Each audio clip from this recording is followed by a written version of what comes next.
Hello, and welcome to our very first State of Hope for Life address. My name is Megan Chow, and I serve Hope for Life as its U.S. Executive Director. So today I have two of my colleagues joining me from Rwanda. They are both leaders in their field who have been recognized and honored in several countries around the world.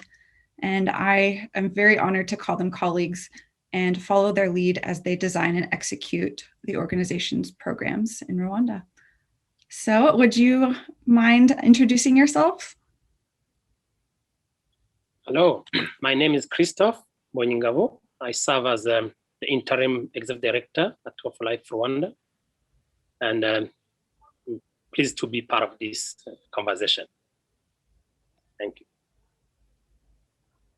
Hi everyone, my name is Poma Atha. I'm a trauma-informed care consultant. I've been with Hope for Life a little over a year. I'm working with the organization to help improve programs and also empower staff in trauma-informed care. Great. Excited to have you with us, Christophe and Poma. I'd like to turn it over to you and ask you some questions now about 2020. So to get us started, Christophe, could you share with us a little bit more about how COVID impacted programs in Rwanda and how the organization responded? I do remember well one phone call I received from a lady when lockdown started, a few days after lockdown started. And this lady who was one of the beneficiaries of the program, she called me on the phone call and said, I have 3 kids with me in the house. We are locked in. We can't move around. We don't have food. Please, we need your help. And quickly, we had to adjust ourselves and think creatively of what to do. And talking with my colleagues in place, we decided to find the ways to help those families through a local way of providing food and other support. And also we had to change even the boys that we have at the center. We had to find ways to keep them safe at the center, but continuously also encouraging and supporting them so that they won't be completely disparate because of the lockdown. So that's how we responded as an organization. Thanks, Christophe. Poma, I'm going to turn to you now. Can you tell us about a specific youth or family who was impacted in 2020? One of my favorite is about a boy called John. I'm changing his name for confidentiality purposes. So John had been at the center for close to 2 years. At the time I arrived at Hope for Life, we had still not traced his family. We didn't know where his family was.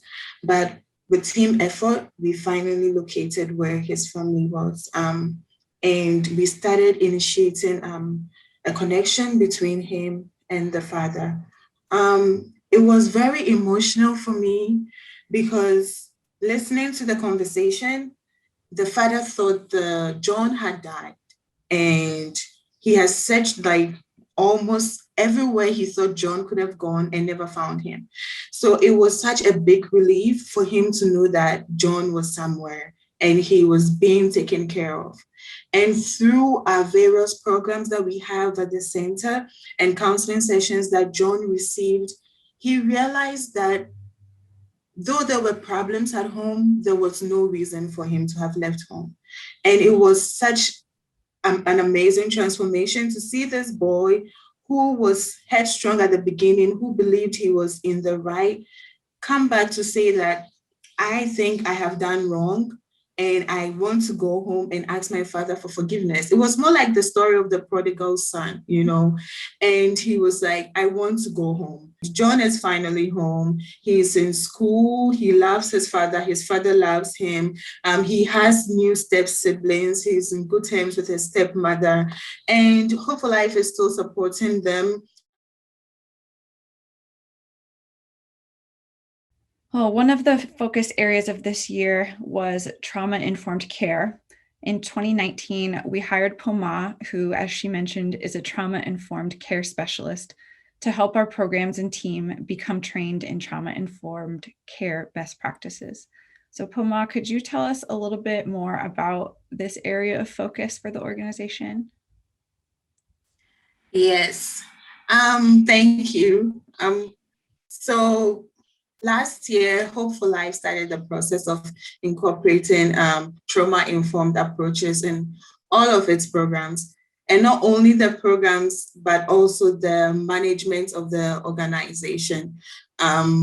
So with our new approaches as Hope for Life Rwanda, we are emphasizing on physical, psychological, and emotional safety for everyone. In relation to our programs, our new trauma-informed practices uses a strength-based framework that seeks to understand and respond to the impact of traumatic events, such as adverse childhood experiences. We do trauma screening to determine what experiences the child has been through, and also screen for PTSD and design interventions specifically tailored to address the needs of the child. Our current programs have also been redesigned to realize how traumatic events and impacts family members as well, and the healthy functioning and stability of the family. So before, our focus was mostly on the child and how the child's experiences were affecting him.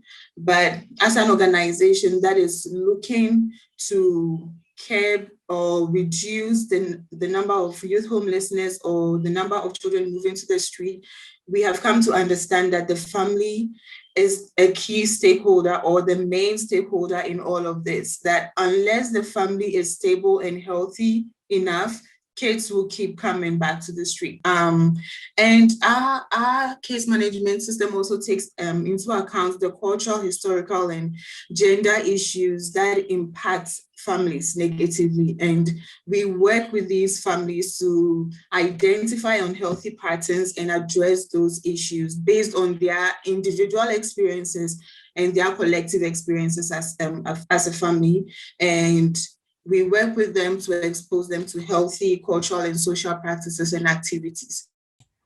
I can also share that another focus area in 2020 was on sort of related equity and justice. As a team, we intentionally wrestled with issues of race, power, and inequity, and especially on the US side. So it's a big year of learning, and this work included implementing anti-racism training for all of our staff and board members, identifying Black-owned businesses to purchase from as often as we can, and focusing on organizational culture in regards to white supremacy and the norms that are associated with it. So I just think it's important to mention that this work is often difficult. These conversations are complex. And especially on the US side, we are committed to continuing these conversations, acknowledging where we can do better, and continuing these efforts long term. Another related aspect of organizational focus was also reassessing our leadership. This process included clarifying roles in the partnership between Rwanda and the US, and then also growing our board of directors. So Christoph, could you tell us a little bit more about the growth of the organization's board of directors? So the organization was able to grow, especially by growing its leadership, and we were able to recruit other 6 board members that joined the board. And this is a team of people, Rwandan, that are really committed and coming from a diverse range of professional background, and people who understand why the organization exists, and who really are committed to the mission of the organization. Great. I can share too for the US side, we also reassessed and just identified gaps in our leadership on the board, and this resulted in adding 3 new members on this side as well, also with a diverse range of professional backgrounds and experiences. We also asked supporters to send in a few questions that they'd like to have answered. So we're going to address those now. Our first question that we received is about what's on the horizon for Hope for Life and what's coming next. So Christoph, could you tell us about a few of the focus areas the organization has for 2021? Yeah, thank you.